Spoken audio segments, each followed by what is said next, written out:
Timbo. My platform is to share instructional tips and inspiration. Welcome for another round of Power Up Your Instruction. For those who are new in this channel, please hit subscribe. Please subscribe for the latest instructional tips and inspirational journey of a global teacher. And thank you. In this webinar session entitled Technology-Based Instruction in Online Teaching Format, our speaker will give insight on the different tools to help teachers in teaching remotely. This webinar is our way of building bridges in the new normal. Our guest speaker is a global teacher with teaching experiences in the Philippines, the United States, and the United Kingdom.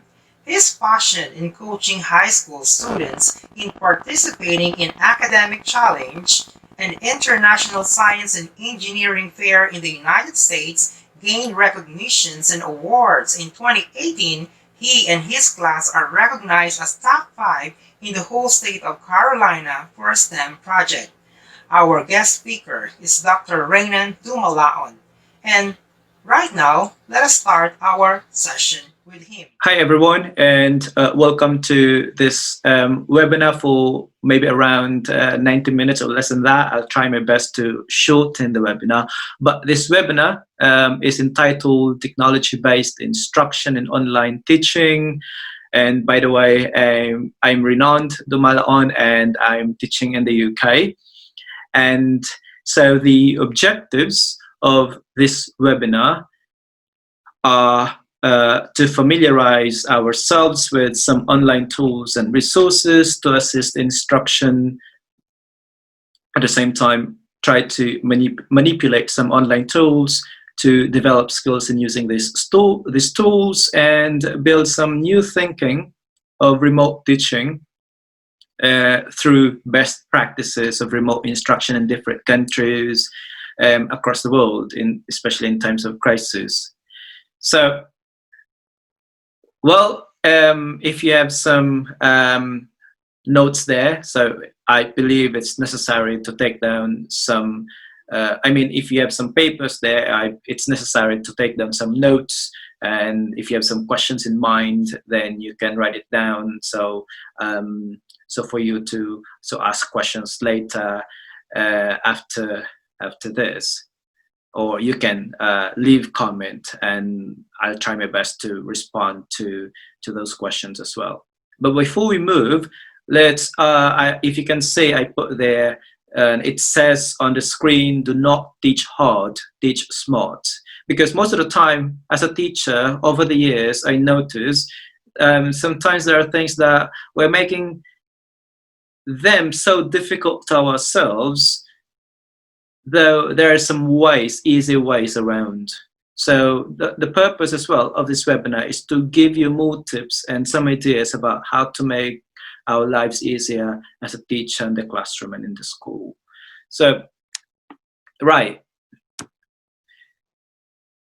So some of the tools here that I use online that you can use as well is, well, you can go to this website. The first one here is the TES.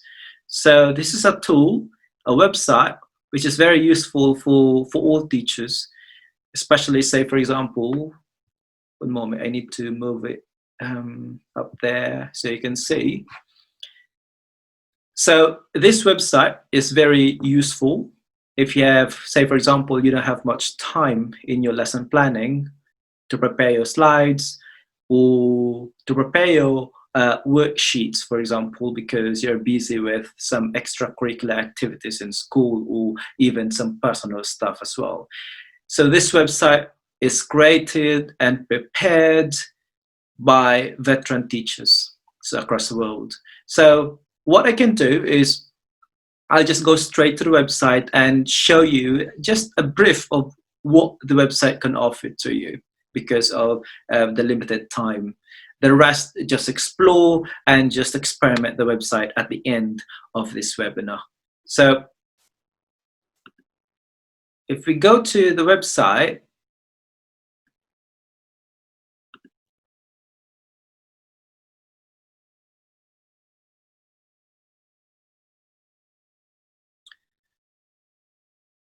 Well, I need to move this screen so you can see.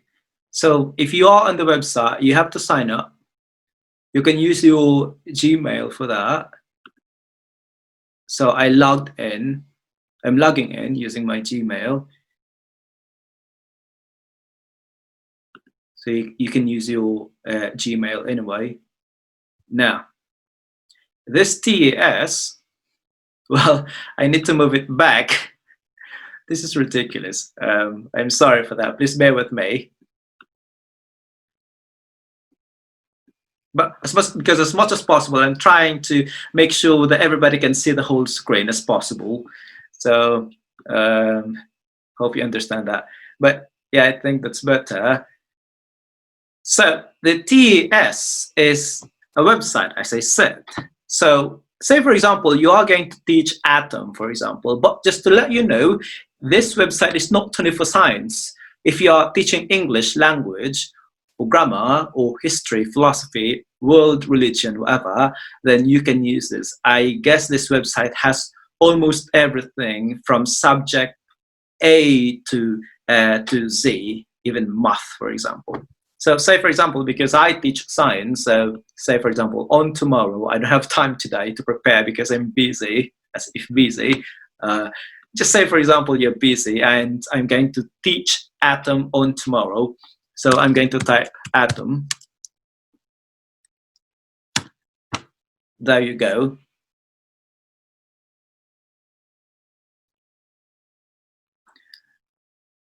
Again, I'm going to move it to the left side. Sorry for that.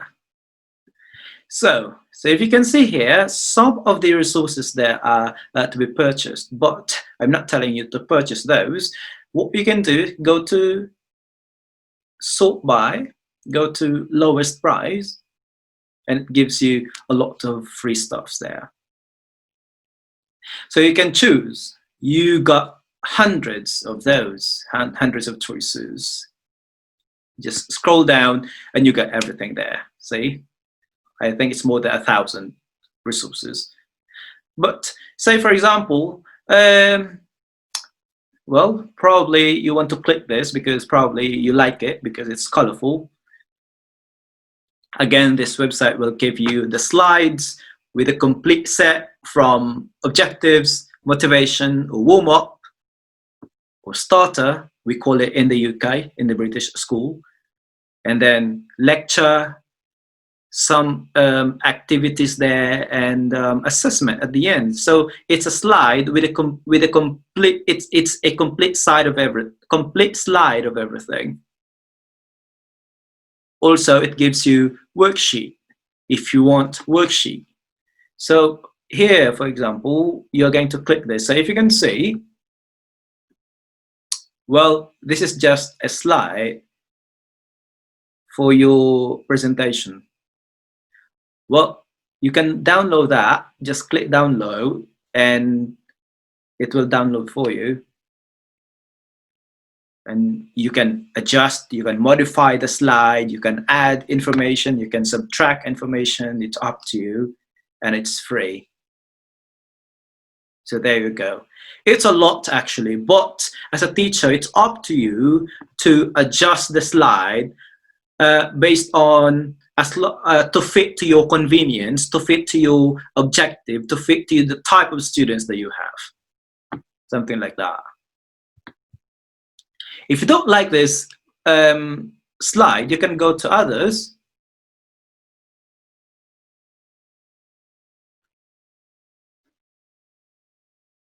Say for example, you want this atomic structure.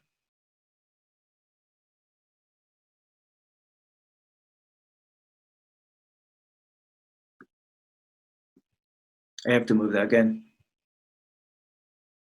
Yeah, it's annoying, but sorry. So if you want to click that, look, so it gives you the slide. So in the slide, you can see atomic structure, which is the title, the objectives. You can edit, you can add, it's up to you. You can modify that. You can see the starter. Starter is the warm-up equivalent in the UK. If you are in the United States, we call it warm-up, but in the British schools in England, it is called starter. So it gives you everything there, ready to go if you're busy. And you got the content, the lecture, the examples,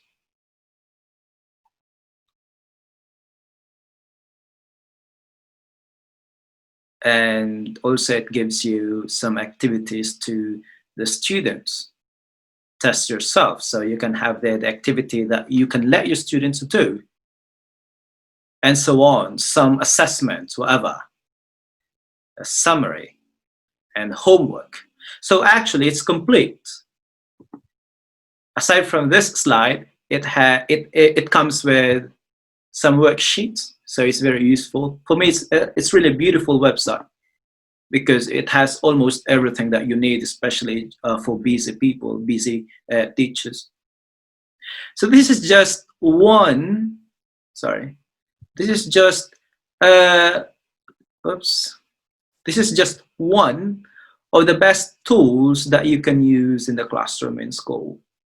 But again, this is not only for science. It has English, math, modern language, art, PE, almost everything there.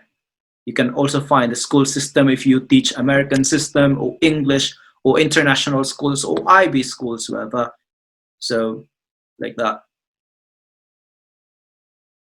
And it's free. That's a good thing. So that's TAS. Well, what you can do, maybe at the end of this webinar, you can explore the website, you can experiment and see how it fits to your need, how it will help you at the same time.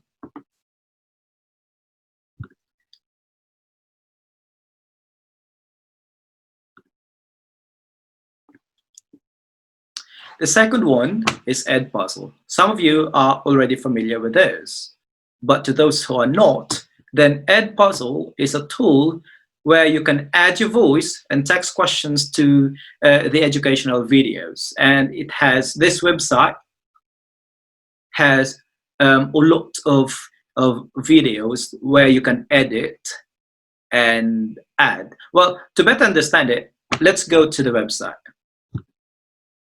This is actually beautiful, very good as well for assessment, and not only for assessment, but it will help you, say for example, to reinforce your lecture, to reinforce your instruction. Say for example, some of the students still cannot understand, but you are running out of time, then this is very useful as well. And I've been using this since I was in America and now in the UK. Again, you need to sign up. You have to log in. Well, you can use your Gmail anyway. It's a quite heavy website because it has, again, as I said, it has a lot of videos stored in it. So sometimes you need strong connection for that. But again, you can use this as a supplement for your teaching and assessment as well. So what you can do while waiting, again, it's quite loading. Well, you have to sign up, log in. You have to add your classes. So you can go to My Classes and you can add classes there. That means if you have first block, you add there, second block, and so on and so forth. Or you can say grade 7 section Gumamela, grade 10 section Santan, whatever. Then you can add your classes there. Say for example, you're done adding your classes, and say on tomorrow, you're going to set work for your students and say sell. So for example, you're going to teach cell on tomorrow. Well, if you have some other topics,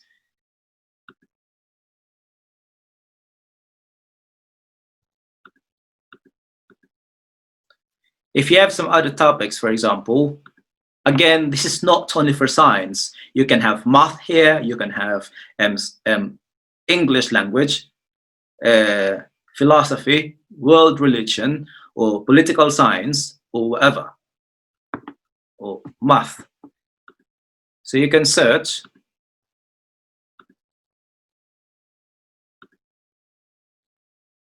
You can go to the search content, and once you click search, it will give you the different videos there that you can select from. But for the sake of the time, because the website is quite loading, again, you need high connection for this. So you can probably on tomorrow, you want to discuss diffusion. So you can type in diffusion, it will give you the different videos that you can choose from.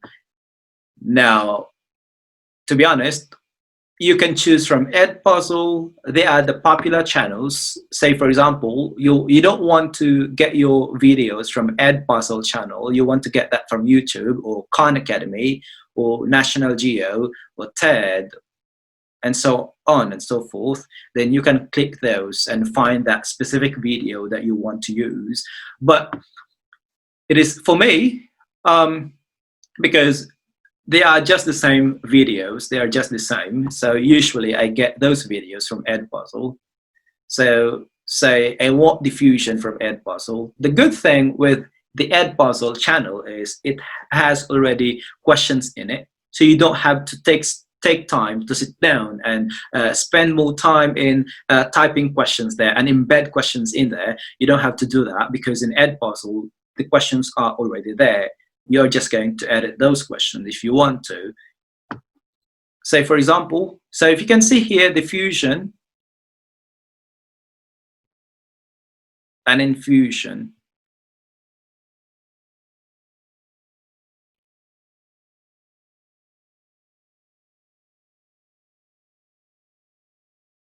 I'm looking for diffusion, not what they call that, effusion, because I just want diffusion. So say, for example, I want this because it looks cute, very animative, very cartoon. So for this diffusion with the amoeba sisters, so this video, it says 7 minutes and 39 seconds. And if you can see, there are some bubbles here. Those bubbles tell you 1, 2, 3, 4, 5, 6, 7, 8. That means we have 8 bubbles. 8 bubbles, right? 1, 2, 3, 4, 5, 6, 7, 8. 8 bubbles. That means we have 8 questions. You can actually play that. You can have a preview of. Have you ever heard of the ick? The disease, that is, that can afflict a... Now, if you want to edit those questions because you want to know and you want to improve the questions, you can click edit. There you go. Where I need to move this up, up. No, down. No, up. Sorry. Up. Come on. Right. Now, say, all right, so if you play it. Lethal, if not treat methylene blue. Its name is portion of their water was changing colors. Go straight but to also the question, you can click the bubble anyway without playing the whole thing. But if you want to see the detail of the whole video, then you can watch the whole thing. So if you can see here, it says the first question says open-ended question. That means the student is required to type in his or her answer. Now, the thing with an open-ended question is that as a teacher, because this Edpuzzle website, it gives you the capacity to assign work as an assessment or as the reinforcement of your lecture And you can set time as well when to end that. And after that, you can as well monitor the progress of each student, and you can see their score at the end. Now, an open-ended question tells you that as a teacher, you have to go back and check or mark the answer. But again, if you don't have time to do that, you can edit this and say multiple choice question. So you can do that. Diffusion is defined as blank. So you can modify this question. Maybe you can say, what is diffusion? Just an example.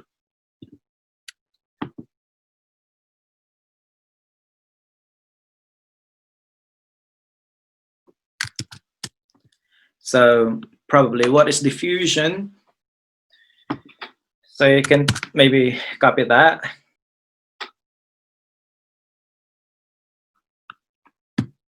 You can simply say movement of a substance from substance traveling down to its concentration agent, or maybe movement of substance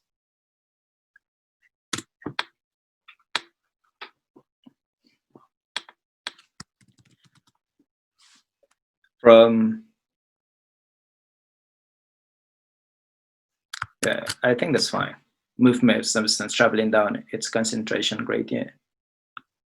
If you feel that that answer is acceptable, that's fine. And if you think that's the right answer, you can click the check.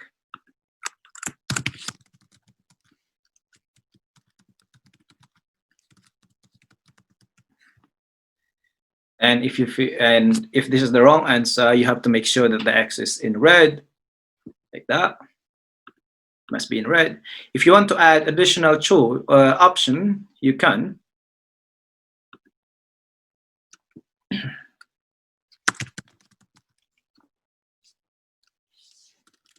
So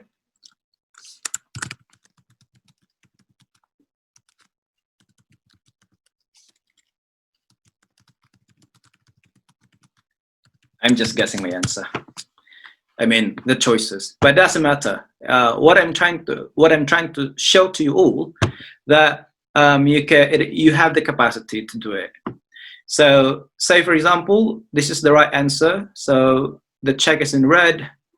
This is in the X is in red. That means these are wrong and this is right. Once you're done with that, save, click.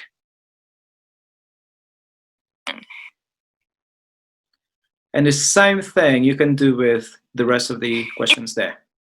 It's optional. We say that passive. By the way. Now again, just explore the website and experiment what you can do. So say for example, once you're done, just click finish. Okay. You have to click finish.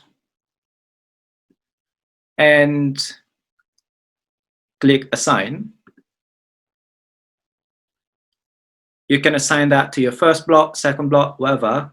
Say for example, you want to assign that for your first block. You can click that. You can assign that to all students, or you can assign that to individual students. Say for example, you got 2 or 3 students who are missing that work, then you can assign those to them. So something like that. And say for example, it begins today, the 4th, and it will expire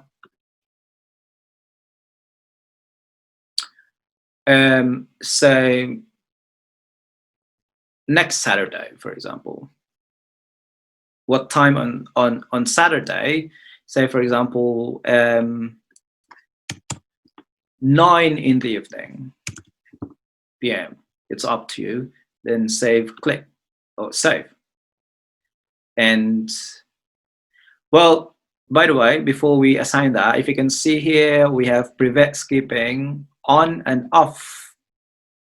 If you turn that on, that means the students cannot skip cannot skip the video. You know, some students are actually smart because they just want to go straight to the question without watching the video. And once they got to the question, they will just copy the question and paste and Google the question, which is sometimes it's ridiculous because they're just making everything easy. Well, they're getting smarter. We as a teacher, we're trying to make the best that we can to make our lives easy as well in the classroom. But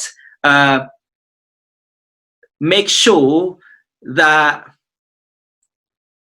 whatever we do is in a dignified manner. This will make our lives easier, but at the same time, it doesn't reduce the quality of instruction. But if you allow your students to skip the video and go straight to the question, it doesn't make sense at all. The purpose is defeated in that manner. So, well, most often I allow them. I turn it on to prevent skipping, and then once you're done, then assign.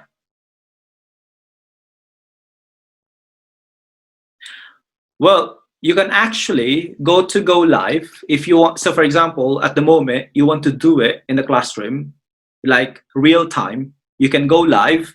If you click go live,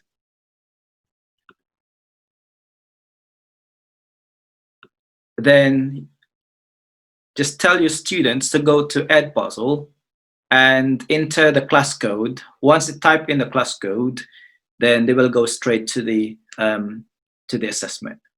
And once everybody's in, then you can click stop, something like that. And everything here is recorded, so you don't have to give more time in checking papers, marking papers, because automatically the assessment, the work is recorded and checked for you. So at the end, you just get the scores and record that. So it's very easy.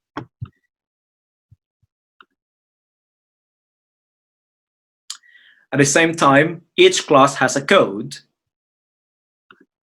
So what you're going to do in order for them to do that work, diffusion, the one we just did earlier, you have to make sure that you tell your students to go to the website Edpuzzle as well and sign up as a student and give them the code that they need to type in for them to do the work that you want them to do. So that's it. That's Edpuzzle. So again, you can explore and experiment the rest of the website.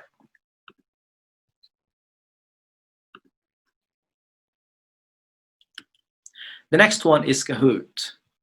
Kahoot is, well, again, I'm sure some of you are familiar with this already, but Kahoot is a series of questions. It's a quiz online with a series of questions with between 2 to 4 multiple choice answers to choose from, and teachers can create their own quizzes and duplicate and edit those.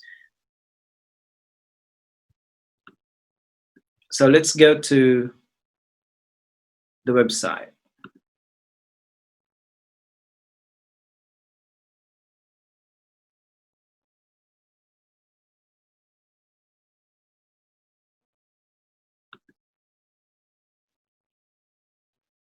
I think I need to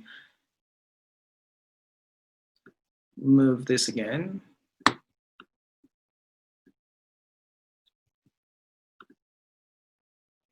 So once you're on the website, it requires you to log in.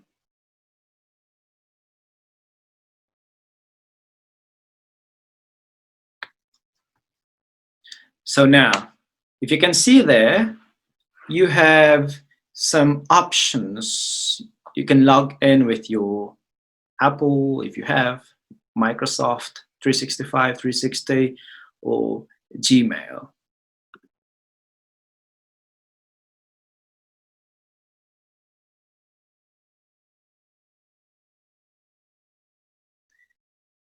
Give me a second. I just need to get my charger because I'm running out of battery. Oops. There you go.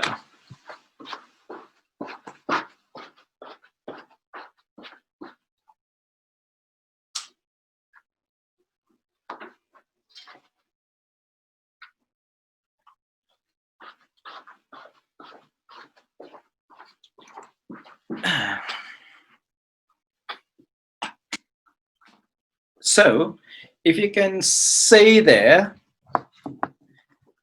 oops, sorry for that.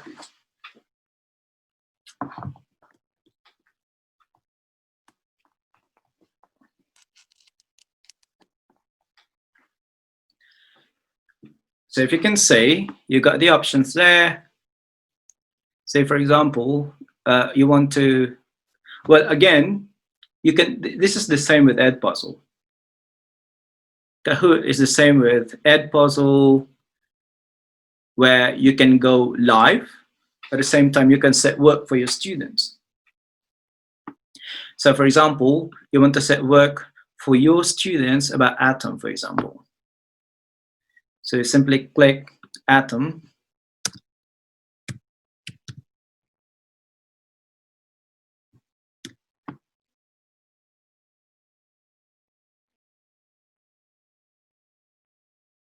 And it gives you a lot of resources there you can choose. So you can see as well there different items. So say again, Kahoot is used for assessment and reinforcement of lecture. You can use this as well as part of your instruction. Now, for example, you want to click that. You can edit that if you want to. This allows you to, if you want to edit that,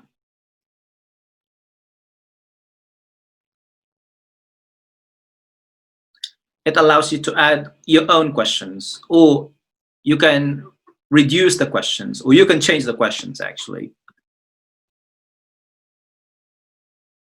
So you are more free to do whatever you want. Now, once you're ready, you can click play. You have two options here. As part of your teaching, or that when you say as part of your teaching, that means you want to make it real time, like right now, you want them to do it. Assign, if you want to set specific time for them or due date for your students. So say, for example, you want to let your students do it now at the moment in your classroom, then you can see here classic and team mode. Team, that means if you want to divide your students into 2 or 3 or teams where they are going to compete, it's up to you. Or classic, if you want individual work. So once you click the classic, then you have to let your students to go to this website. Oh. Is it Pokemon? No, sorry. Just want to see this. But you have to tell your students to go to this website and they have to type in the game code. Once they're in, then you can Hello, click start. friends. I am an atom. Yes, an atom. Can you see me? Oh, yes, I know you can see me on your screen, but I am just an imaginary picture of an atom. Real atoms are... So it's like that.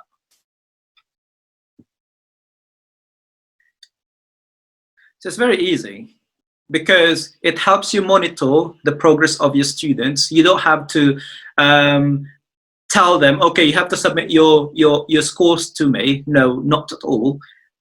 Just set the work, and at the end you can generate the scores of your students. So it's very easy. You don't have to check or mark the work. You will just get the scores from your screen and record that. It's very easy.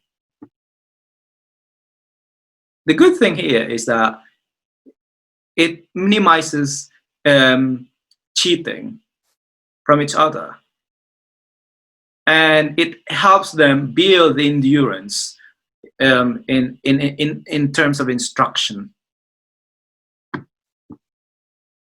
And you motivate your students as well to listen to you at the same time, to pay attention. I mean,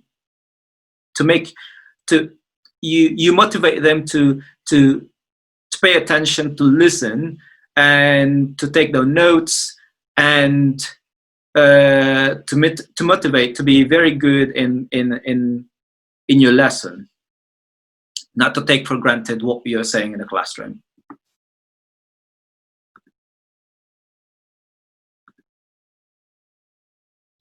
The next one is quizzes. Quizzes is very the same. So if you can see, we have a lot of choices in terms of online tools, technology.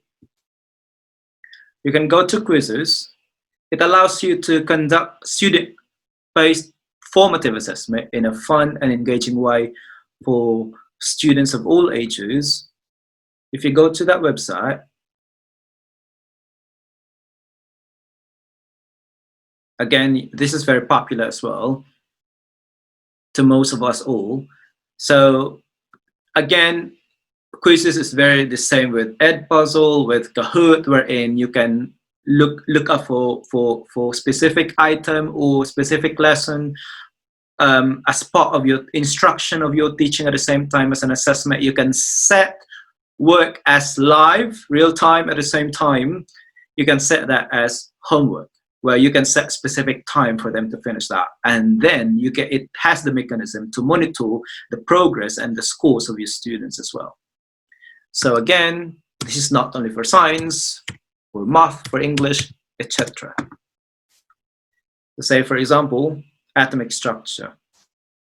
So it allows you to edit. If you want to edit, if you want to add, if you want to improve the questions based on the level of difficulty, then you can do so. Again, you can assign this as homework, or you can play it live, like at the moment, real time. You can do this as a practice work for students as well. And then at the end, you can see the report, you can see the scores, who finished, who did not, and so on and so forth. It's very helpful. Again, just explore the website that I shared to you all at the end of this webinar for you to better understand it. But for me, I can testify, I can say that it's very useful, it's very helpful to make our lives easier.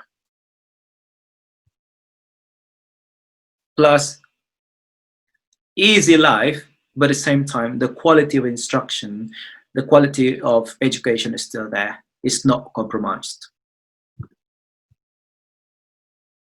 The next one is Facebook.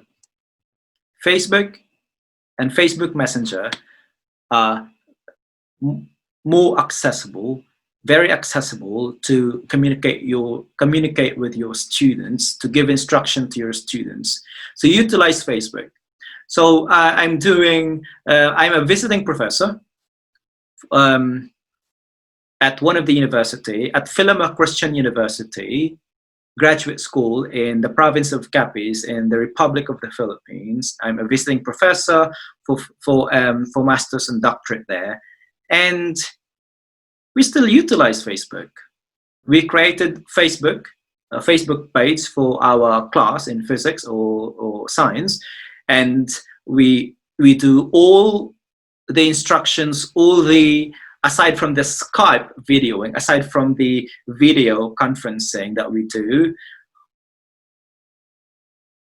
we have this page, Facebook page, wherein I put and they put all the comments, all the instructions, all the things that I told them to do, whatever. And whatever work they did in the classroom while I'm away, while I'm doing that remotely, while I'm in the UK or while I'm in the United States and they are in the Philippines, they post everything there. And we use Messenger as well for instruction, for quick messaging. So far, everything is okay. It's a matter of planning. It's a matter of strategizing. But I can tell you, Facebook, Messenger are very useful tools in communicating with your children, especially in the Philippines, for example, wherein everybody has Facebook, Messenger, and Facebook and Messenger are probably the most accessible tool in the Philippines. But in whatever country you are in at the moment, you can still use it. Aside from the platform that you use, you can use Facebook, social media. Again, as a teacher, it is our wit, strategy, our intellect, our skill to strategize how we can deliver instruction better, easier, and more accessible without compromising the quality of instruction. Project-based learning is very useful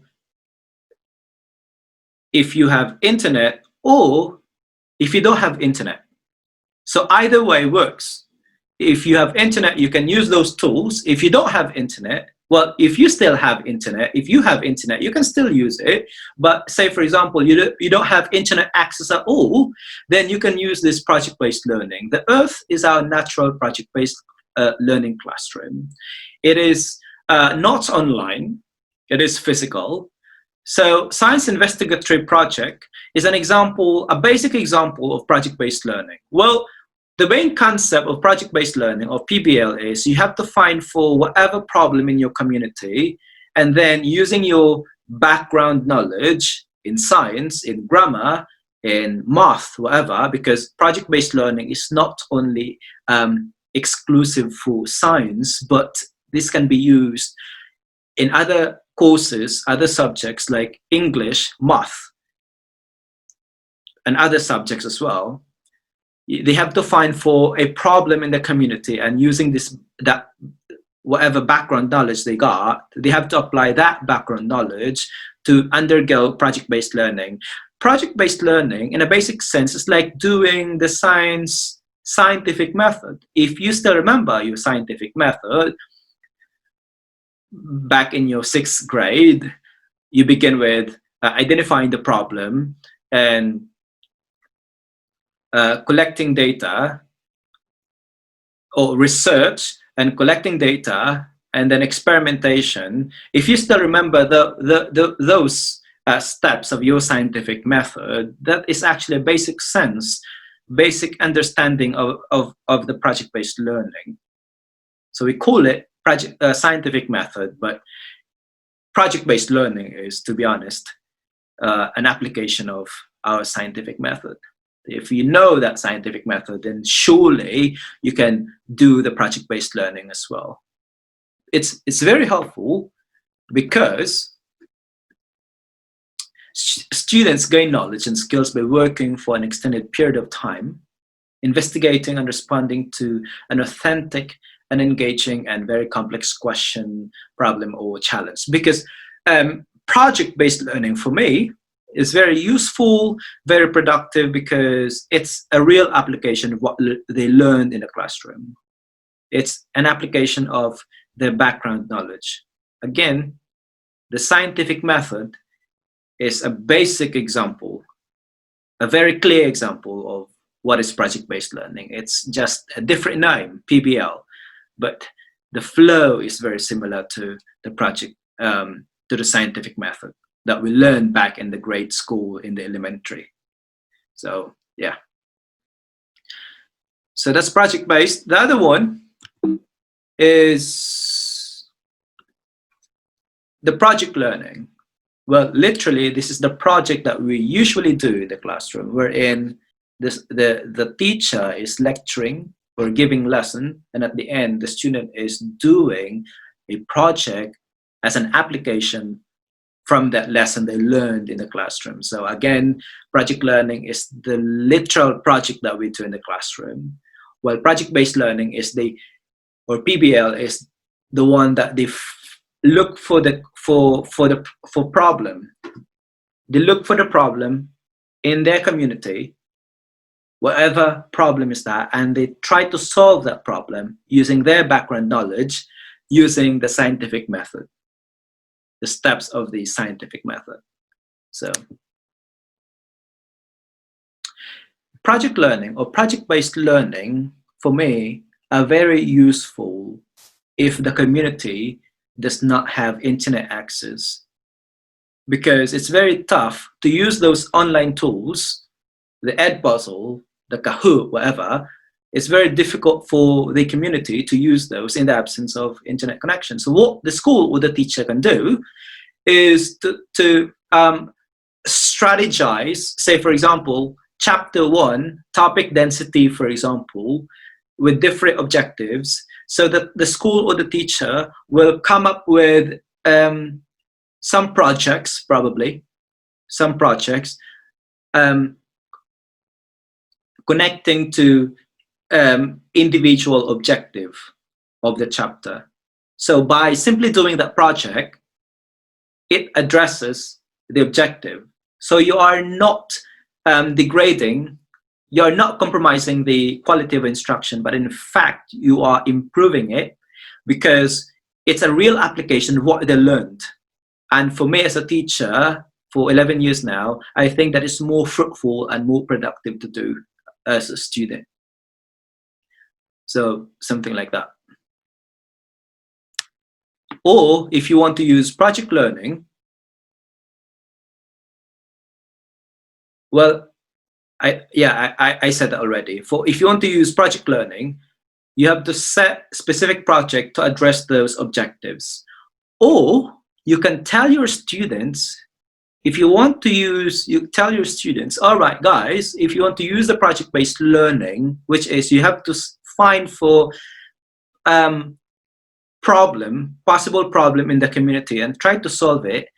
Try to identify different problems in your community and think which of those problems fits to the objective of that lesson. Say, for example, there is a specific problem in the community and you are going to try to find for the answer using project-based learning. Then that problem fits to what objective in the topic? Is it under density? Is it under Newton's laws of motion? So it's simply using the background knowledge to identify the problem in the community and to identify how to solve that problem in the community. At the same time, once they got that problem to be solved using background knowledge, they have to think, is this under density topic? Is it under Newton's laws? Is it under whatever topic, or quantum physics, or astronomy? Is it under ecology thing, or whatever? So that it's what we call as project-based learning. Again, what I am doing here is just a glimpse of everything because we have limited time. So at least I can give you some ideas about what are the possible things that you can do in the classroom. There's no such thing as perfect right strategy because from my end, whatever strategy that fits and works for you as a teacher, that fits to your students and works for your students, then that's the best strategy.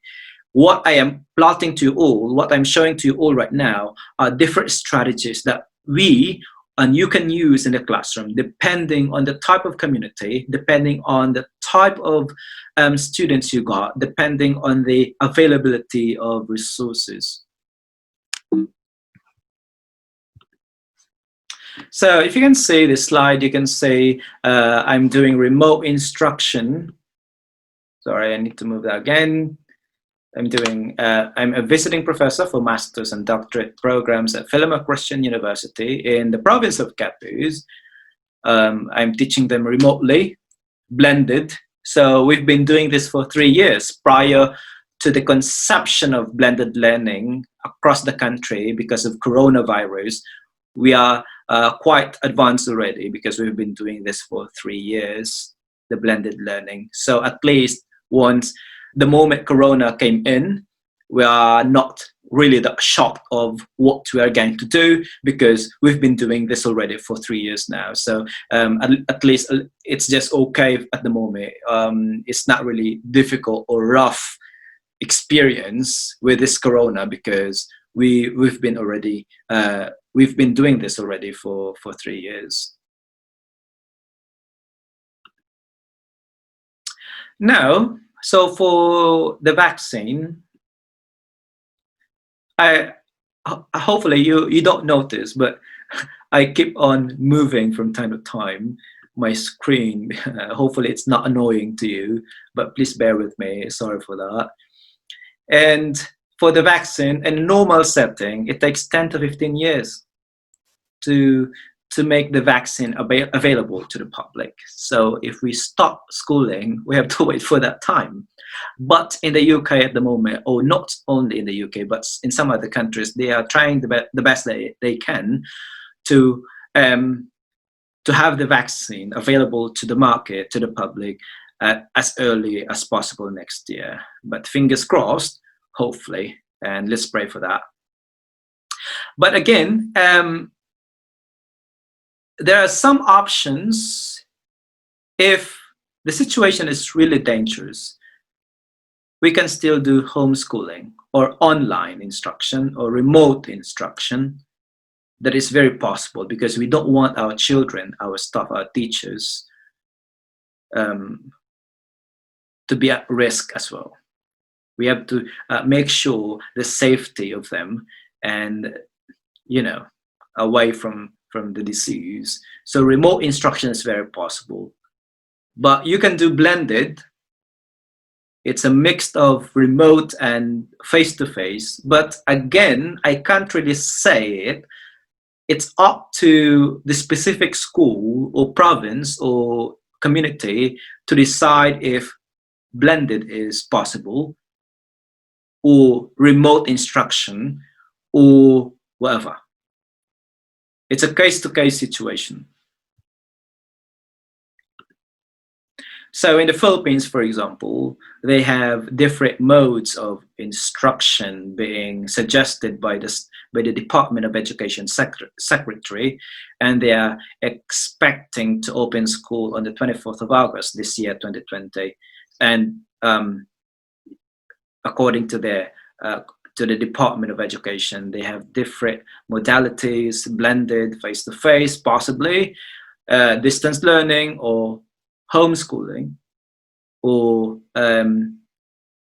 broadcast, TV and radio. It's up to, again, it's up to them. It's up to the specific community, locality, what is the best modality that fits to the situation. So I said, no matter how best the online instructional tools are, in the absence of weak or no internet connection, teaching is still in vain or useless. How can you deliver that instruction? How you can set that work for your students if your internet is weak, or the connection is very low, or no connection at all?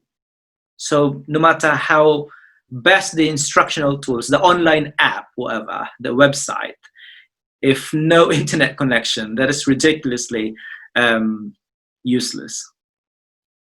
No, there's no best instructional tool in the world. What works for you and to your students is unarguably the best tool, which is right. Though in the recent years, internet connection is becoming a basic need to all. In Africa, for example, they do radio lesson, okay? So different days, different lesson.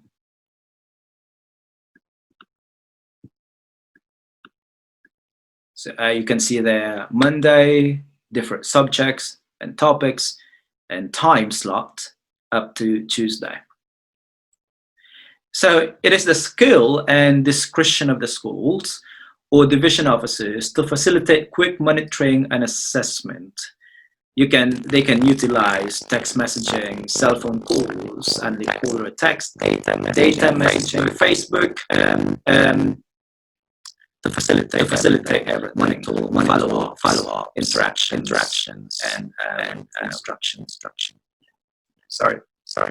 For children in elementary and kindergarten, and also those who are requiring special guidance and needs, the Department of Education can arrange teachers, especially in charge with those mentioned children. Schools and local authorities may also allocate financial aid for childcare and maybe rota, or what we call rotational instruction, wherein you will do on this day, somebody will do on the other day, I will do on the other day, and so on and so forth. We call it rota or rotational instruction. And cooperation is the key, because we are in this. We are one in this. We are having this what we call as shared destiny. The fall of one is the fall of everybody.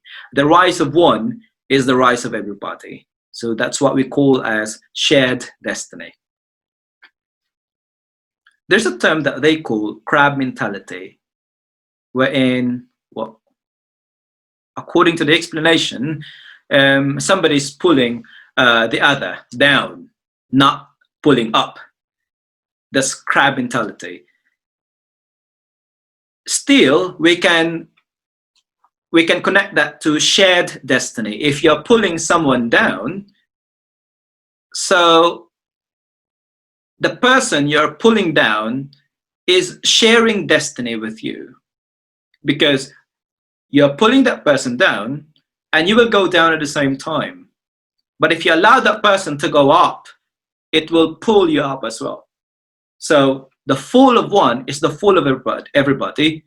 The rise of one is the rise of everybody. So what we call as shared destiny, a shared success or shared destruction, shared heaven or shared hell. So we call it shared destiny. So I have some websites here. Well, I'm not going to play this anymore for time's sake, but I'm going to post this slide available for everybody if they are willing to watch that further.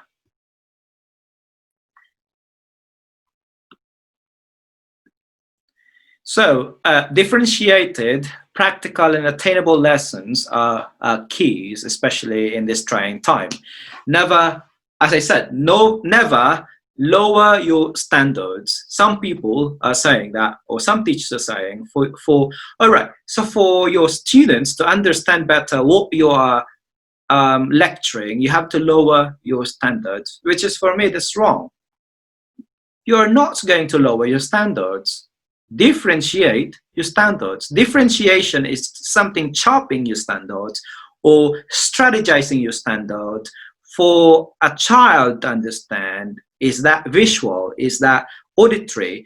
Is that kinesthetic? Whatever. So that's what we call as differentiated standards. You cannot lower the standard, because lowering the standard is lowering the quality of instruction, the quality of your objective, which is not right. Differentiate, do not lower.